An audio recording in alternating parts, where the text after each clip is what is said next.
Within the last decade, the number of malaria cases around the world has considerably dropped. Thousands of lives have been saved mainly due to the success of treated bed nets and the development of better drugs to treat malaria. However, malaria is still present in many regions of sub-Saharan Africa. Anybody can get malaria if bitten by infectious bite of an Anopheles mosquito, but it's a less privileged population who are mostly affected by the disease. Malaria thrives especially among those living in rural areas with poor access to healthcare and is a deadly threat to children under 5 years old and pregnant women. Rural communities that already use treated bed nets but continue to be burdened by malaria need to find additional means to protect themselves. These need to be affordable, easily accessible, and sustainable.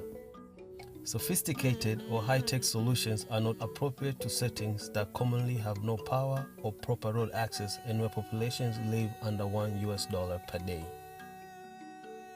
Since centuries, rural African communities have passed from generation to generation their traditional practices and knowledge on how to protect themselves from mosquitoes. Particular plants have been used to repel mosquitoes. These can be burned on charcoal, hung indoors, or planted around homes.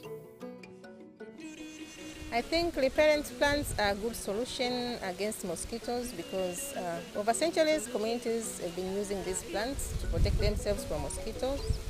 And these plants are easily accessible. They grow naturally. It's a matter of picking and using them. And also it does not involve any cost. You don't have to go and purchase them from any retail outlets. Plants are good natural repellents because they have evolved to repel insect predators. Therefore, it's our expectation that we can get plants which will have the repellent effect against the mosquitoes.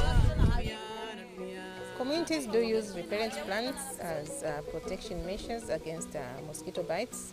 And these plants are used in different ways. For example, soaking them underwater and then throwing the water around the households, believing that these plants have strong smell that kills or chases away mosquitoes. Compared to commercial repellents, plants require nearly no investment because they grow naturally and sustainably.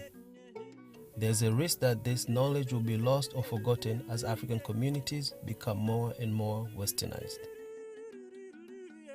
At Ifakara Health Institute in Tanzania, a team of researchers tested a plant commonly used by local communities to repel mosquitoes, Lantana Camara. Plants were tested inside a large greenhouse using mosquitoes that had been reared in the lab.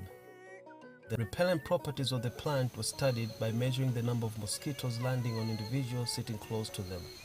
We tested repellent plants in a greenhouse where we released mosquitoes and we measured the number of mosquitoes which were trying to bite humans who were sitting around the plants. The repellent effect of the plant we tested was not so good, but we are still searching for the plants which are around the community to test whether they will have repellent effect against mosquitoes.